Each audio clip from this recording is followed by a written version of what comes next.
Amém, boa noite. Vamos abrir a palavra do Senhor no Evangelho de Lucas, no capítulo de número 24. Lucas, capítulo de número 24, nós vamos ler a partir do verso de número 13. Lucas, capítulo 24, a partir do verso de número 13. Se você achou, por gentileza, fique de pé. A gente faz a leitura do texto, os irmãos vão poder sentar por um bom período de tempo. Nós vamos ler a partir do verso 13, a palavra do Senhor nos diz assim: Nesse mesmo dia, 2 deles seguiam para um povoado chamado Emaús, distante de Jerusalém 60 estádios. E iam comentando tudo o que havia acontecido. Enquanto comentavam e discutiam, o próprio Jesus se aproximou e começou a acompanhá-los. Mas os olhos deles estavam como que fechados, de modo que não o reconheceram. Então ele lhes perguntou: do que estás falando pelo caminho? Então eles pararam tristes. E um deles, chamado Cleopas, respondeu: És tu o único visitante em Jerusalém que não soube das coisas que ali aconteceram nesses últimos dias? Ele lhes perguntou: quais? E eles responderam: as que dizem respeito a Jesus o Nazareno, que foi profeta, poderoso em obras e palavras diante de Deus e de todo o povo. Como os principais sacerdotes e as nossas autoridades o entregaram para ser condenado à morte e o crucificaram. Nós esperávamos que fosse ele o que traria a redenção a Israel. Além disso, já faz 3 dias que essas coisas aconteceram. Também é verdade que algumas mulheres do nosso meio nos encheram de espanto, pois foram de madrugada ao sepulcro dele e, não achando o corpo, voltaram afirmando ter tido uma visão de anjos, que diziam que ele está vivo. Alguns dos que estavam conosco foram ao sepulcro e confirmaram que as mulheres haviam falado, mas não o viram. Verso 25. Então ele lhes disse: ó tolos, que demorais a crer no coração em tudo o que os profetas disseram. Acaso Cristo não tinha de sofrer essas coisas e entrar na sua glória? E começando por Moisés e todos os profetas, explicou-lhes o que constava a seu respeito em todas as Escrituras. Quando se aproximaram do povoado para onde se dirigiam, Jesus fez com que ia seguir adiante. Eles, porém, insistiram: fica conosco, pois já é tarde e o dia está terminando. Então entrou para ficar com eles. Estando com eles à mesa, Jesus pegou o pão e o abençoou e, partindo, distribuía. Então os olhos deles foram abertos e reconheceram, e ele desapareceu de diante deles. E disseram uns aos outros: acaso o nosso coração não ardia pelo caminho, quando ele nos falava e nos abria as Escrituras? E na mesma hora levantaram-se e voltaram para Jerusalém e encontraram reunidos os 11 e os que estavam com eles, os quais diziam: é verdade, o Senhor ressuscitou e apareceu a Simão. Então os dois contaram o que havia acontecido no caminho e como reconheceram no partir do pão. Amém? Os irmãos podem sentar.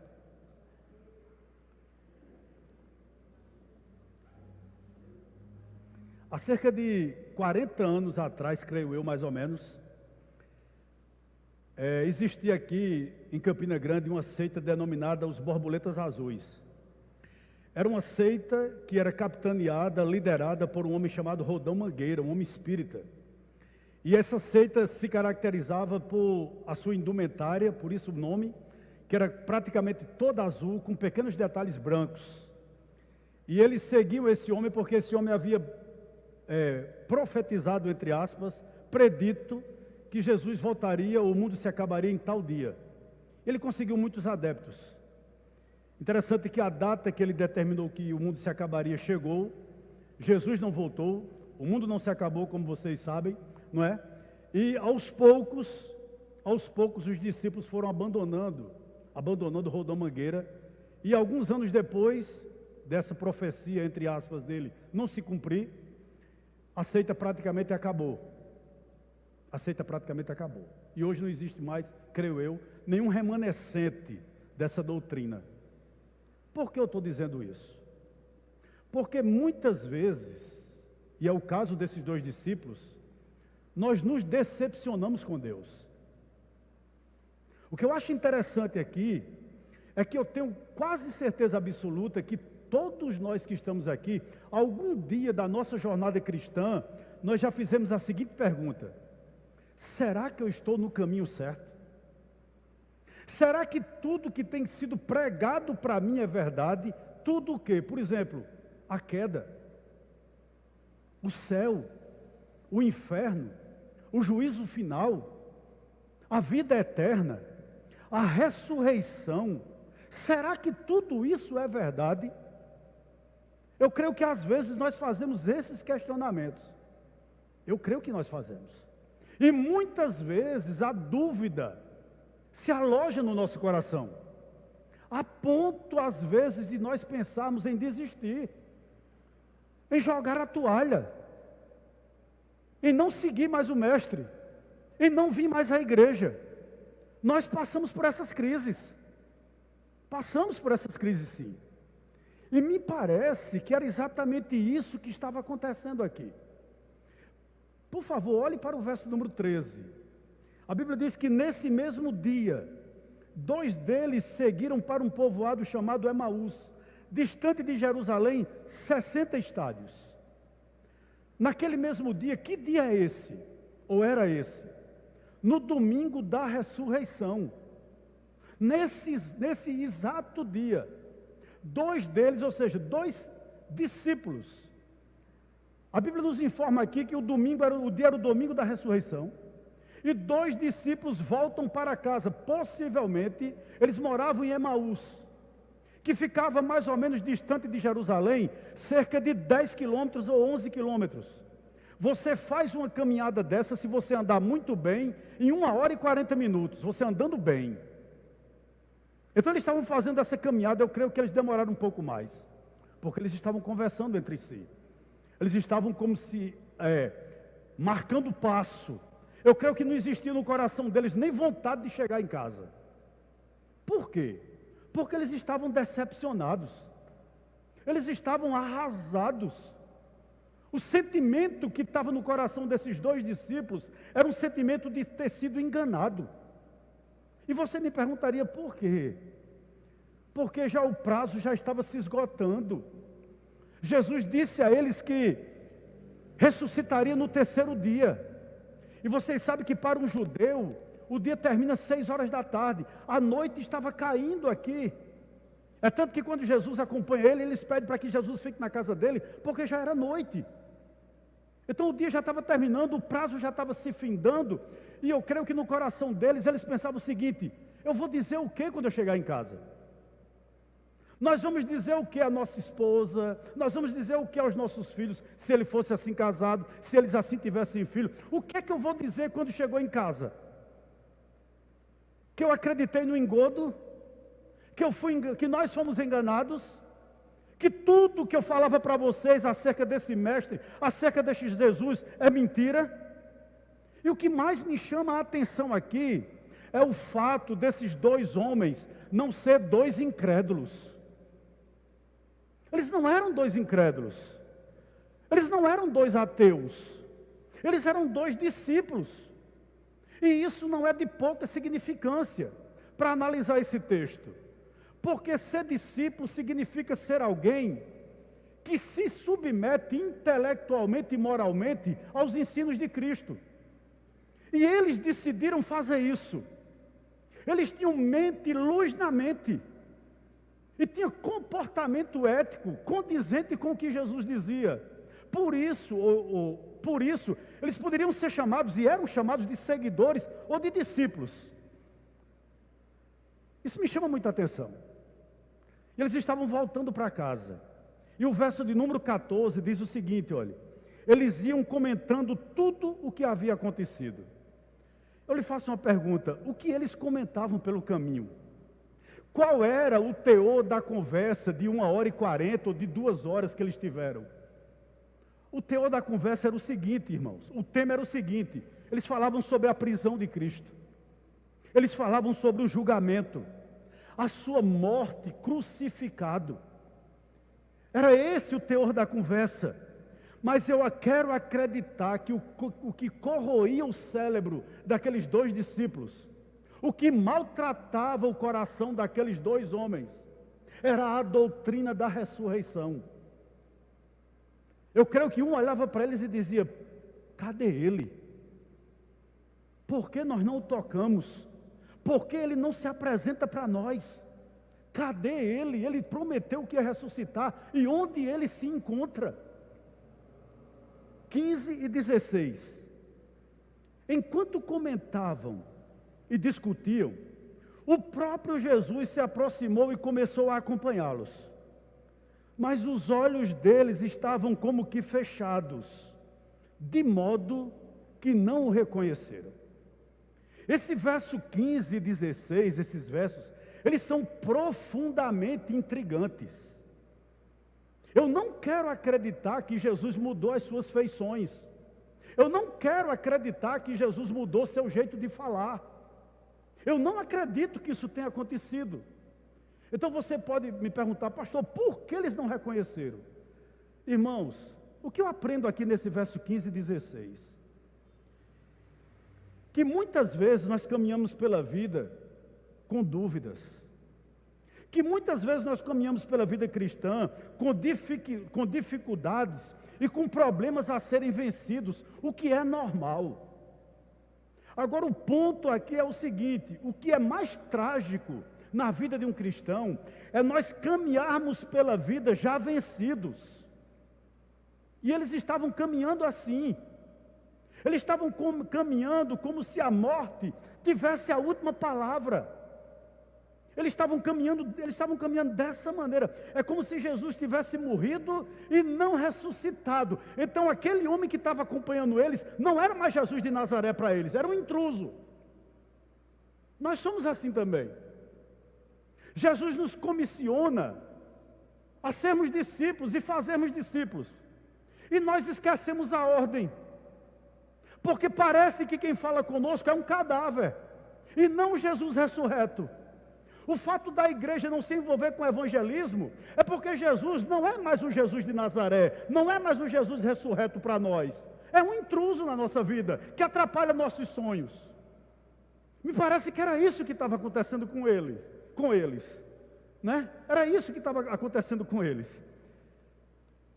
Interessante que eu lia um autor sábado, e ele fazia referência a uma mulher cristã que estava tomando banho, e quando foi se ensaboar, tocou no seu seio, e ela notou que tinha um caroço, e aquilo, ela gelou de cima a baixo, sabe? O mundo dela desmoronou, o mundo desmoronou sobre ela, e ela disse, meu Deus, o que é isso?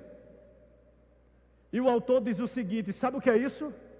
Bem-vindo ao mundo caído. Nós estamos susceptíveis a essas coisas. Nós somos, irmãos, passivos de adoecermos, de termos nossos sonhos frustrados, de não passarmos em concurso, de nunca possuirmos uma casa própria. E muitas vezes, quando essas coisas acontecem, nós começamos a questionar Deus. Cadê, Senhor? Tu não responde minha oração? Cadê o Cristo ressurreto? Cadê o Deus que eu falo com Ele? Cadê Deus? Veja bem como muitas vezes Jesus está do nosso lado, Ele está ao nosso lado, Ele está ouvindo nossas orações, mas Ele não passa para nós como um simples intruso. Perceba bem o seguinte, eu gostaria de lhe fazer um pedido aqui nessa noite. Não trate Jesus como um estranho, mas como o Rei da Glória, como o seu Senhor.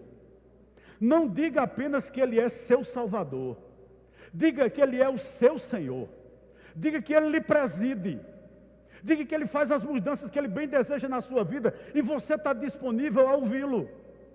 Deixe que Ele governe sua vida por completo, por quê? Porque Ele não é Salvador de quem Ele não é Senhor. Interessante uma coisa, você poderia dizer, pastor, esses homens tinham conhecimento? Tinham, irmãos. Eu chamo a sua atenção, por gentileza, para o verso 22 ao verso 24 do texto que nós estamos analisando. Olha o que diz o texto. Eles falando, olha. Também é verdade que algumas mulheres do nosso meio nos encheram de espanto, pois foram de madrugada ao sepulcro dele e, não achando o corpo, voltaram, afirmando ter tido uma visão de anjos que diziam que ele está vivo.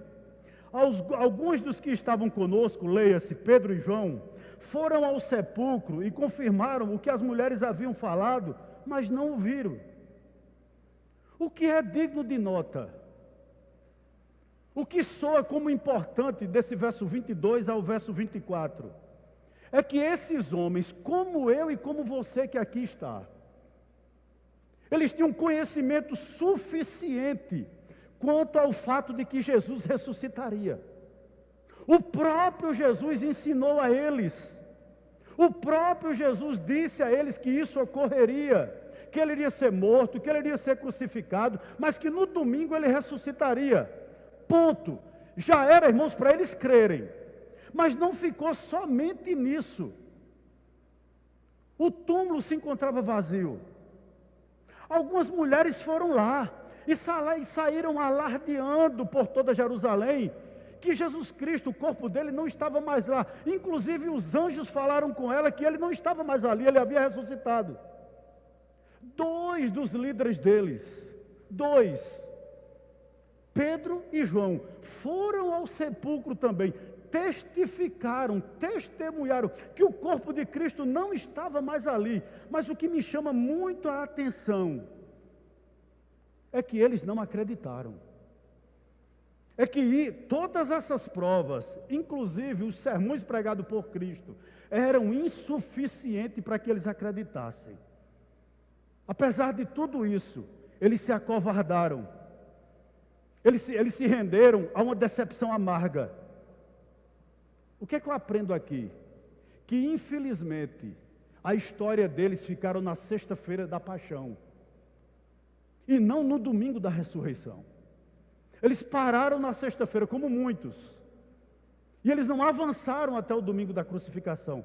Me permitam um parênteses aqui nessa noite. Quando Jesus foi crucificado, ele foi crucificado ao lado de 2 malfeitores. Eram 2 homens que assaltavam à mão armada. E um deles olha para Jesus e diz: se tu és o Cristo, salva a ti mesmo e salva a mim. Tu não és o Cristo? Sai daí e me tira dessa cruz. Ou seja, faça com que eu volte à minha vida. Faça que eu volte às ruas de Jerusalém. Muitas vezes o pensamento desse homem é o pensamento de muitos na igreja. Nós estamos focados, irmãos, nos nossos sonhos terrenos. Nós estamos focados em nossas realizações terrenas. O que enche nosso coração é somente a nossa vida aqui, é estabelecer fortalezas aqui, é estabelecer palácios aqui, é fazer com que os nossos sonhos fiquem aqui. Muitas vezes nosso coração está aqui. Ao contrário desse primeiro malfeitor, o outro diz o seguinte: Senhor, lembra-te de mim quando estiveres no teu reino. O que aquele homem estava dizendo? Senhor, a maior aspiração que eu tenho é ir contigo para o céu.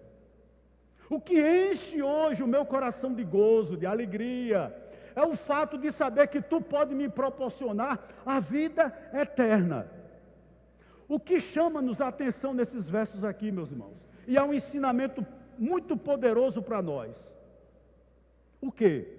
As frustrações da vida, as decepções, as dificuldades impostas pela vida, nossas ansiedades, faz com que a gente feche os olhos, os ouvidos e o coração para tudo que Deus está fazendo. Tudo. Muitas vezes nós não acreditamos nem naquilo que é pregado. De tanto nós apanharmos da vida, de tanto nós nos frustrarmos, de tanto nós nos decepcionarmos. Mas uma coisa eu gostaria de lhe pedir nessa noite: dê crédito ao que é pregado. Olhe para tantas pessoas que tem aqui nessa noite, onde cada um de nós em particular estaríamos agora, se nós não tivéssemos dado crédito à mensagem do Evangelho. O que eu estou querendo dizer aqui? Mesmo nas coisas aparentemente ruins da nossa vida, veja que aqui era uma decepção terrível, né? O que o que estava tomando conta da mente daqueles irmãos era o seguinte, desses dois discípulos, era o seguinte: Jesus não ressuscitou. Nós fomos enganados. Então, olha, mesmo nas coisas aparentemente ruins da nossa vida, Deus está fazendo coisas boas e nós não percebemos. Eu vou lhe dar um exemplo disso. Eu acho que não existe pessoa tão amarga no Antigo Testamento quanto Noemi. Porque Noemi perdeu o esposo e perdeu os 2 filhos, ela mudou logo de nome. Ela passou a querer ser chamada de Mara. E Noemi só olhava para a vida frustrada, decepcionada, a ponto de tudo que estava de ruim acontecendo na vida dela, ela tributar a Deus. Mas interessante, coisas boas estavam acontecendo na vida de Noemi, mas as frustrações, as decepções da vida impediu que ela visse. E você me perguntaria, que coisa boa estava acontecendo diante disso tudo, pastor? A mulher só tinha 3 atestados de óbito no bolso, e o senhor ainda vem me dizer que estava acontecendo coisa boa na vida de Noemi? Sim, Deus deu a Noemi uma mulher chamada Ruth para ser sua nora. E o texto diz que ele era melhor do que 10 filhos. Ela era melhor do que 10 filhos. Coisas boas acontecendo na vida dela. E ela não vendo. A mesma coisa pode estar acontecendo com você aqui nessa noite. A doença bateu na tua porta, a frustração bateu na tua porta, a provação está entrando no teu lar, e você está dizendo, cadê o Jesus ressurreto? Ele lhe diz nessa noite o seguinte: há coisas boas acontecendo por trás disso tudo, e você está impedido de ver, porque Jesus é apenas um intruso, e não o Cristo ressurreto. Louvado seja o nome do Senhor por isso. 17 ao 21. Vamos lá. Nós paramos no 16, né? Analisamos o 22 ao 24 e nós vamos retornar para o 17. Até o 21. A Bíblia diz o seguinte: então ele lhes perguntou, do que estás falando pelo caminho? Jesus perguntou a eles. Eles então pararam tristes. E um deles, chamado Cleopas, respondeu, és tu o único visitante em Jerusalém que não soube das coisas que ali aconteceram nesses últimos dias? Ele lhes perguntou, quais? E eles responderam, as que dizem respeito a Jesus o Nazareno, que foi profeta, poderoso em obras e palavras diante de Deus e de todo o povo, como os principais sacerdotes, e as nossas autoridades o entregaram para ser condenado à morte e o crucificaram. Nós esperávamos que fosse ele o que traria a redenção a Israel. Além disso, já faz 3 dias que essas coisas aconteceram. Verso 17. Sabe o que o verso 17 nos ensina, nos mostra? Que caminhar pela vida sem a esperança do Evangelho, ou caminhar pela vida sem a esperança da ressurreição, é frustrante. Eu não sei se você já pensou no fato de que seus anos possivelmente só durarão no máximo 1 século. E depois? Você vai fazer o quê?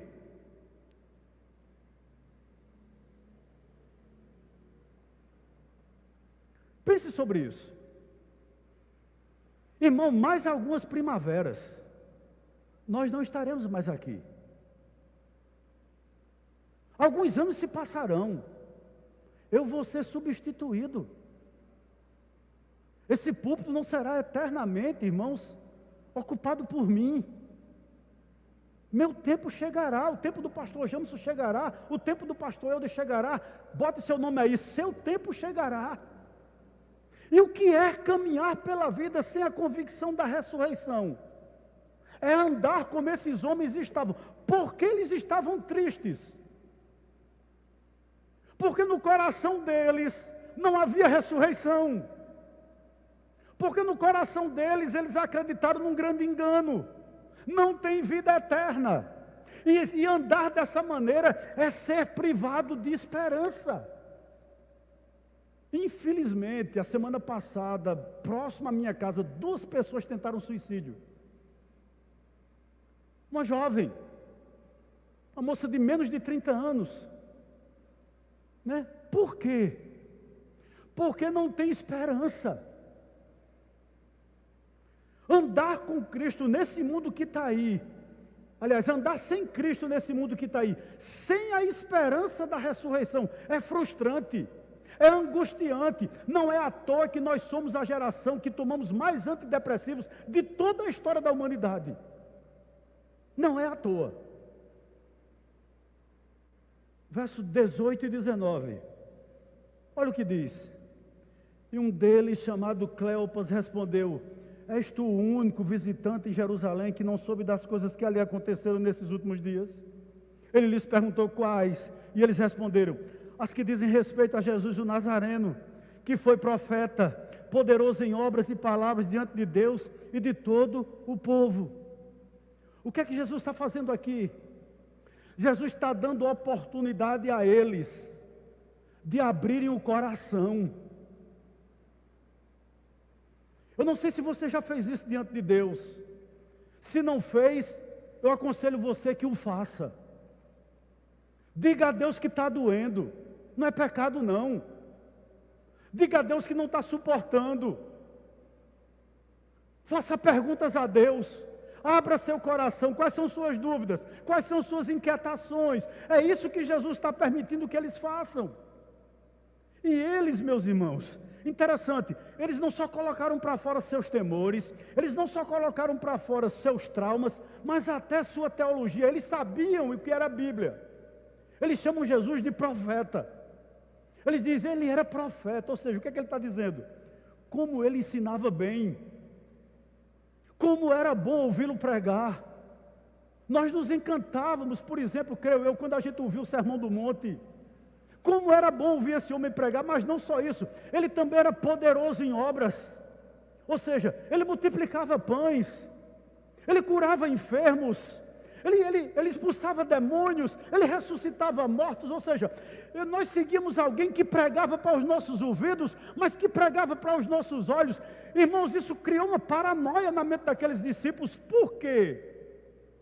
O grande dilema deles era o seguinte: como conciliar alguém que era profeta, alguém que era tão poderoso em obras, ser crucificado e morrer? Como é que pode? Ele estava perguntando aquele intruso para eles até então, né? Talvez esperando uma resposta dele, não sei. Você não soube disso não? Como é que um homem desse pode morrer? Interessante, irmãos. O que essa narrativa todinha de Lucas tem a nos ensinar? O que os leitores de Lucas aprendem com esse texto que nós estamos analisando? Primeiro, que a crucificação era o plano de Deus desde sempre. Apocalipse 13:8. E não só isso, que esse drama, ou seja, o drama da crucificação, está finalizando como Deus queria. E você me perguntaria, mas o quê? A crucificação não é o desastre caótico que parecia ser. Abra seus ouvidos, por gentileza. A que conclusão Lucas queria que nós chegássemos ao ler um texto como esse? Sabe qual é? Jesus está vivo. O grande propósito desse capítulo 24 é nos dizer isso. Nós não seguimos a um Cristo que estava vivo e que ficou morto. Nós seguimos a um Cristo que morreu, mas ressuscitou. Louvado seja Deus por isso. Nós não estamos atrás de um enganador. Nós não encontramos, irmãos, o quê? Nós não colocamos nosso coração em um engodo, como os discípulos de Roldão Mangueira. Não. O nosso Deus reina. O nosso Cristo vive, hoje e eternamente e sempre. Amém. Isso é maravilhoso demais. Você saber que você é uma pessoa que tem esperança. Verso 21. Olha meio. Eles dizem o seguinte: olha, nós esperávamos que fosse Ele, Cristo, o que traria a redenção a Israel. Além disso, já faz 3 dias que essas coisas aconteceram. Irmãos, na realidade o que eles esperavam era que Cristo libertasse eles politicamente do Império Romano também, né? Mas o que me choca aqui é que eles estavam desistindo. Deixa eu te dar um conselho aqui nessa noite. Se você está fazendo esse caminho de volta também, saindo de Jerusalém para Emaús, não faça. Sabe por quê? O caminho de Emaús é o caminho da desistência do discipulado. O caminho de volta para Emaús é o caminho dos sonhos desfeitos. O caminho de volta para Emaús é o caminho da esperança morta. O caminho de volta para Emaús é o caminho da falência dos projetos. O caminho de volta para Emaús é o caminho daqueles que acham que não tem mais jeito. Será que você está fazendo isso? Não desista de seguir a quem lhe chamou um dia. Não desista daquilo que Deus colocou no teu coração, na tua mão. Não desista do chamado que Deus te fez um dia. Não desista. Não desista de seus projetos. Não desista de sua família. Não desista daquele que Deus colocou em suas mãos. Não desista. Não faça o caminho para Emaús. É interessante que até Pedro, nesse intervalo, estava com o mesmo sentimento desses dois homens. É tanto que lá em João capítulo 21, verso 3, ele diz o seguinte: eu vou pescar. O que ele está dizendo? Eu vou desistir dessa história de ser discípulo. Eu vou abandonar essa coisa também. E esses dois homens estavam a ponto de fazer isso. Querido, eu estava analisando um texto hoje que eu abro meu coração para vocês. Eu nunca tinha visto esse texto como eu vi hoje. Eu vou ler para você. Tem tudo a ver com o que eu estou falando aqui. Não precisa abrir. Gênesis 3,16. E a mulher disse, Deus falando com a mulher: multiplicarei sobremodo os sofrimentos da tua gravidez. Em meio a dores, darei à luz filhos. O que isso aqui tem a ver? Muitas vezes eu olhei para esse texto da seguinte maneira: que se não fosse o pecado, a mulher daria à luz sem dores. É verdade. Mas não só isso. Interessante que a palavra aqui, dores, não só quer dizer apenas dor física, mas dor emocional. Sem o Evangelho, preste atenção, eu e você teremos filhos num mundo caído. Nossos filhos já nascem perdidos. Eu acho que quando Deus, e eu tenho certeza disso, quando Deus consentiu que Eva desse à luz a Caim e Abel com dores, Ele estava dizendo a Caim e Abel, a nossos pais, o seguinte: você vai ver como é difícil perder um filho. Ou produzir um filho e ele cair em pecado, como vocês caíram, como isso doeu no meu coração. E Adão e Eva vão sentir isso na pele quando num dia só eles perdem os dois filhos. Eles perdem Caim, que é assassinado eles perdem Abel, que é assassinado, e Caim, que foge de casa. O que é que eu quero dizer aqui para você? Que nós estamos em um mundo, irmãos, desafiador. E que eu e você não temos outro lugar para ir a não ser para os pés de Cristo. Há pessoas aqui que eu tenho um conselho a lhe dar. Não tem mais volta. Você não tem esperança em outro lugar. Você não encontrará conforto em nenhum outro lugar. Não existe esperança para você fora do mestre que você resolveu seguir. Portanto, não desista, não volte para Emaús. Não volte para Emaús. Emaús não é para você estar lá. Verso 25 ao verso 27. O 22 ao 24 nós já analisamos, vamos para o 25. Então ele lhe disse: ó tolos, ou nécios, em outras versões, que demorais a crer no coração em tudo que os profetas disseram. Acaso o Cristo não tinha de sofrer essas coisas e entrar na sua glória? E começando por Moisés e todos os profetas, explicou-lhe o que constava a seu respeito em todas as Escrituras. Irmão, que texto! Eu fiz uma pergunta analisando esse texto. Eu fiz uma pergunta ao versículo 25. Eu disse: Senhor, por que tu chamaste esses dois discípulos de tolos?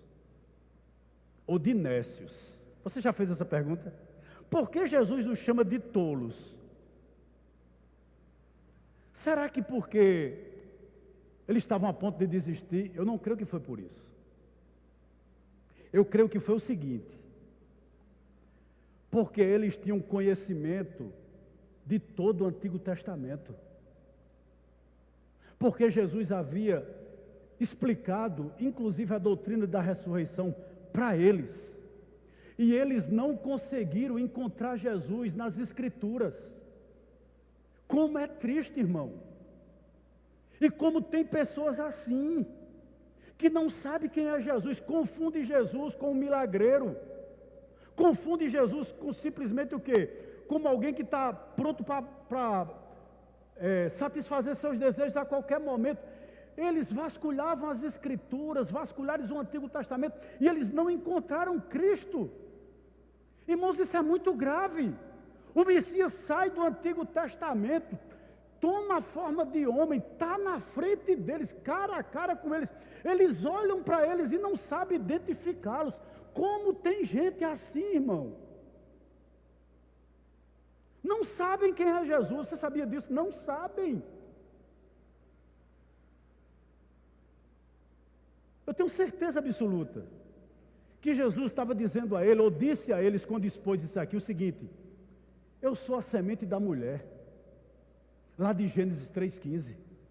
Eu acho que Deus disse a eles o seguinte: eu sou o libertador de Israel, dos quais os juízes de Israel eram apenas figuras. Será que vocês não perceberam que o verdadeiro bode da expiação era eu? Será que vocês não perceberam que a verdadeira serpente de bronze que foi levantada no deserto seria eu? Será que vocês não perceberam que o cordeiro, para o qual os sacrifícios apontavam, não sou eu?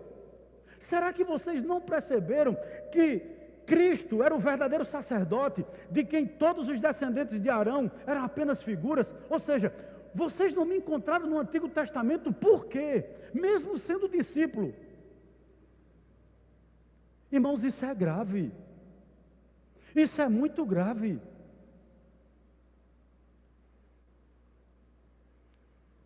Quinta-feira eu fui participar de um culto em um lugar, e eu não fui pregar. Ritinha me chamou. E eu sentei no último banco na igreja, no último. Eu digo, pronto, aqui ninguém vai me ver. Eu estava, me desculpe a comparação, eu estava igual a pai de santo. Eu digo, hoje eu só quero receber. Eu fiquei no último banco. E por fim, o pastor me viu de longe e me chamou para dar uma oportunidade. Irmãos, eu dei uma saudação de 2 minutos. 2 minutos.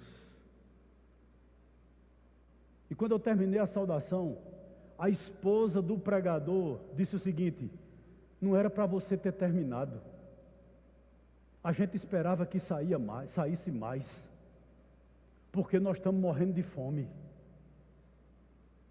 Você está entendendo? Eu recebi um texto enorme de uma ovelha de uma igreja ali, pedindo pelo amor de Deus, que Deus iluminasse a mente do pastor dela, porque a igreja todinha está morrendo de fome. Nós não sabemos quem é Cristo, pastor. Veja como isso é triste. Esses discípulos estavam dessa mesma maneira.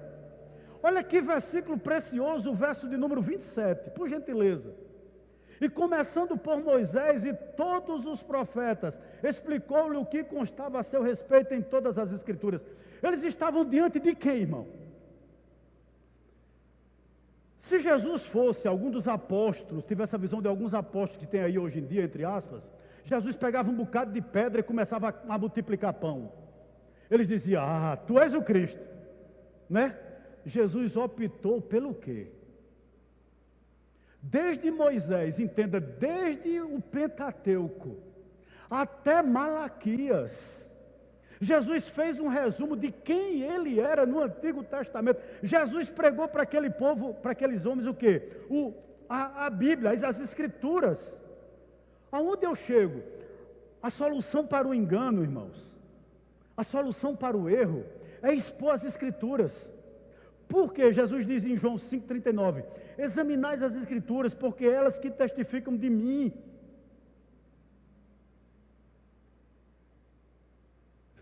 As pessoas que são mais chegadas a mim sabem.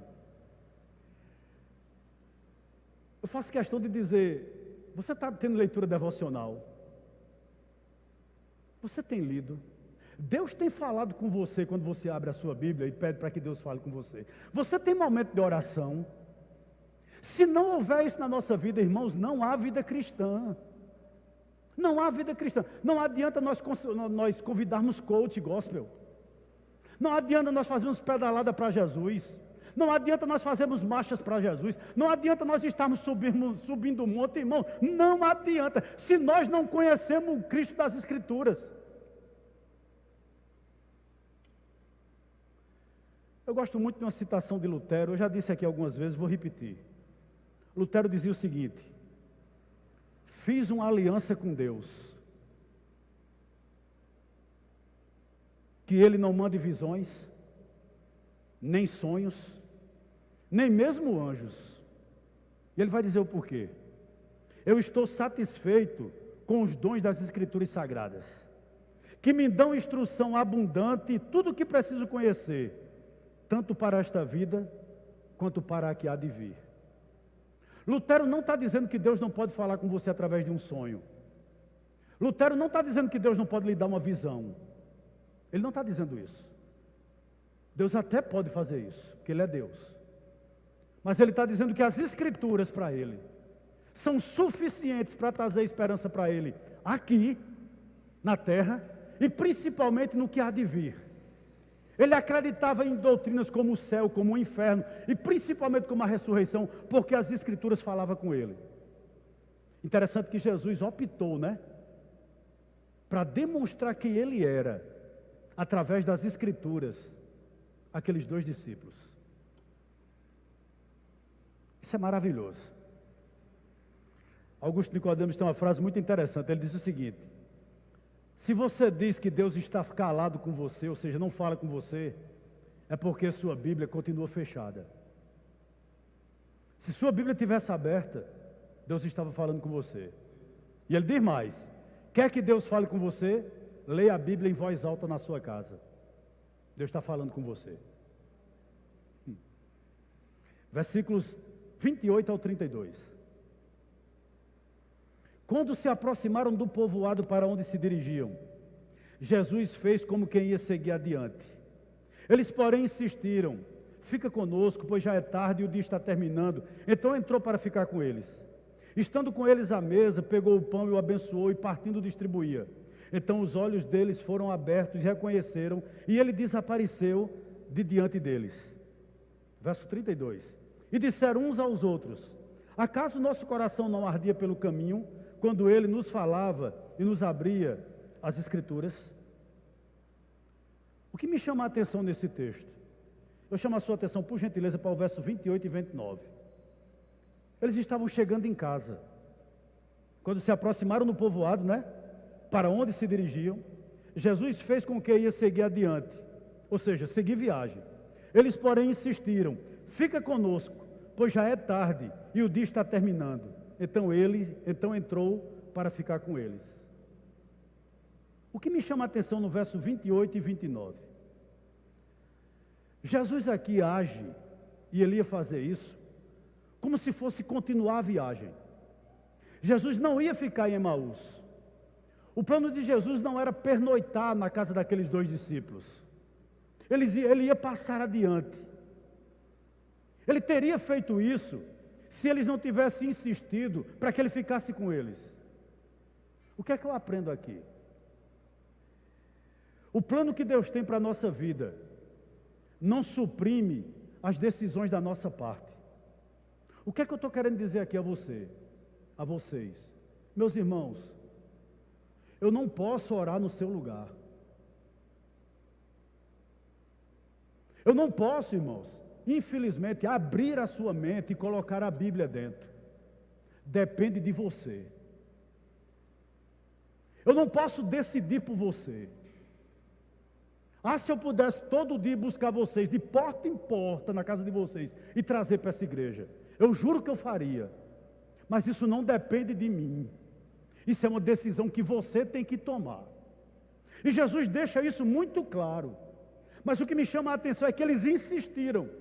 Ou seja, aquele aquele homem que inicialmente era um intruso, a partir do momento em que Jesus começa a andar com eles, ou eles com Jesus, e que Jesus começa a se revelar nas Escrituras para eles, ele deixa de ser um intruso, ele passa a ser desejado. Eles querem estar perto dele, eles querem que eles fiquem na casa dele, eles tomam decisões de abrir a sua casa, de abrir seu coração e de ouvi-lo um pouco mais. Eu não sei por que isso não acontece com a gente, irmãos. Eu não sei por que Jesus não é tão desejado por nós. Eu não sei por que nós não gastamos mais tempo com ele, com as coisas dele, nos envolvemos mais com ele. Eu não consigo entender por quê. E muitas vezes nós tomamos as decisões erradas na nossa vida e queremos culpá-lo. Não. Não. Depende muito de você. Sua vida cristã depende muito de você. Seu ministério depende muito de você. Você não pode ficar no beabá, mas você não pode ficar no ABC. Você não pode passar o tempo todo da sua vida cristã na sua mediocridade. Não passe, não. Mergulhe nas Escrituras. Tenha vida devocional. Mergulhe em oração, jejum. Se envolva. Coloque a mão na massa. Você não pode ficar da maneira como vocês estão. Isso aqui, irmãos, é muito sério. Lute pela sua vida, lute pela sua família. Lute para conhecer Ele, depende de você. Depende de você.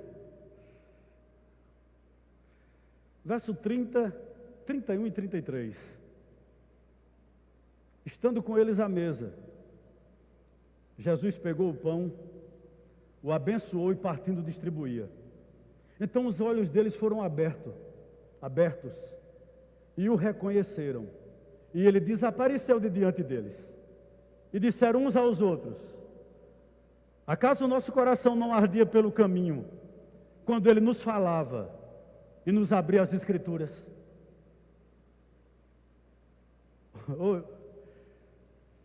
Como eles reconheceram Jesus?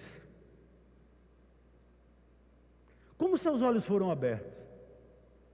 Porque agora eles não confundiram com um intruso ou com um fantasma. Porque as Escrituras estavam sendo abertas para eles no caminho de Emaús. Jesus falou com eles através da Escritura, falada, explicada, revelou o que eles precisavam compreender. O quê?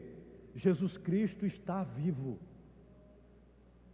E isso abriu os olhos daqueles homens. Você poderia me perguntar: pastor, como o senhor definiria pregação? O que é pregação? Eu acho que aqui está um exemplo, uma definição de pregação no verso 32.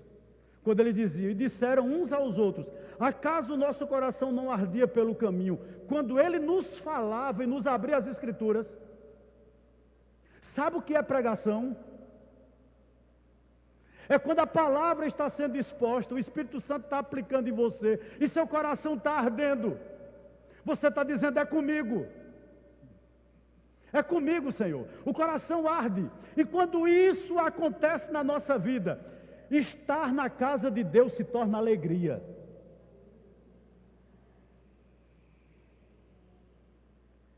Irmãos, sabe por que nós temos dificuldade de vir à igreja? Porque nosso coração deixou de arder.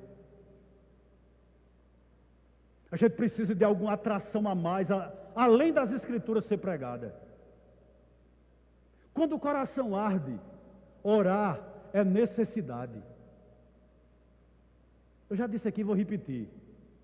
Quando você estiver fazendo qualquer coisa e sentir saudade dos altares de Deus, pare tudo e vá orar, porque com certeza é o Espírito Santo ministrando sobre você. Mas a outra coisa, louvar a Deus é prazer. Quando as Escrituras ardem, nós fazemos as coisas para Deus com prazer. Hoje eu vinha com o Ritinho ali, perto do quartel do Exército. A Bíblia diz que muitas vezes os filhos das trevas são mais prudentes que os filhos da luz. E lá no finalzinho do quartel do Exército, da 15 de novembro, do lado esquerdo, tem a casa de um testemunho de Jeová. Eu conheço. E ele, do lado de fora da casa dele, ele fez uma casinha de madeira linda, com vários panfletos dos TJs dentro. E está escrito lá em letras garrafais: pegue grátis para você uma mensagem de esperança. Por que aquele homem faz isso? Porque o coração dele está lá. Por que nós temos dificuldade de nos envolvermos com as coisas de Deus? A gente muitas vezes fica mendigando: irmãos, ajude nas crianças, ajude no louvor, ajude nos obreiros. Por que a gente fica como mendigando, irmãos? Porque nosso coração não está aqui. Nosso coração não está no reino. O coração deixou de arder, não arde mais. Aquele fogo do primeiro amor está se apagando. Isso é triste. Mas também, quando o coração arde, andar com Jesus é o único sentido da vida. Não tem outro. Você tem prazer nisso. Agora, já concluindo, verso 33 ao 35 a gente termina. E na mesma hora, levantaram-se e voltaram para Jerusalém. E encontraram reunidos os 11 e os que estavam com eles, os quais diziam: é verdade, o Senhor ressuscitou e apareceu a Simão. Então os dois contaram o que havia acontecido no caminho e como o reconheceram no partir do pão. Quem tem os olhos abertos, quem tem o coração ardente, tem também comunhão. Veja bem, eles foram para Emaús. Quando eles chegaram em Emaús já era noite. A estrada ou o caminho de volta era perigoso devido a feras do deserto, devido a assaltos. É tanto que eles quiseram que Jesus pernoitasse lá.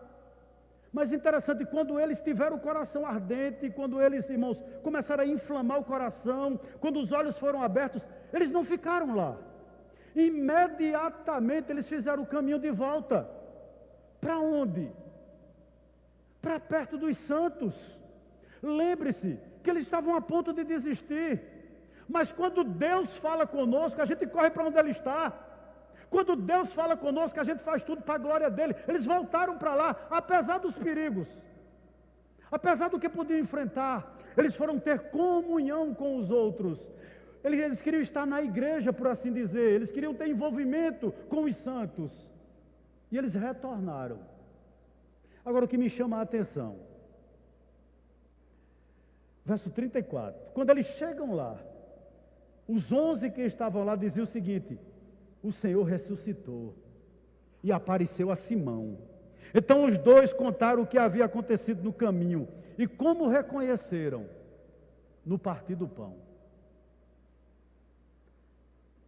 O que é que eu quero dizer aqui para nós concluirmos nessa noite? Que existe uma mensagem a ser proclamada. Que quando o seu coração arde, que quando os seus olhos são abertos, você não fecha a boca. Você não consegue ficar calado diante de uma verdade dessa. Eles entenderam que existia uma mensagem a ser proclamada. E eles retornaram e passaram a falar sobre isso. Eles passaram a dizer que Jesus está vivo. Eles passaram a dizer, irmãos, que havia esperança para eles. A proclamar. Isso arde no seu coração ainda? Isso pulsa no seu coração ainda? Há muitos anos atrás, eu creio que há uns 10 anos atrás, o pastor Jamerson chegou para mim e disse: pastor, o senhor conhece o pastor Ronaldo Lidório? Eu disse: não sei nem quem é. Ele tinha um livro de Ronaldo Lidório e me deu, não li todo.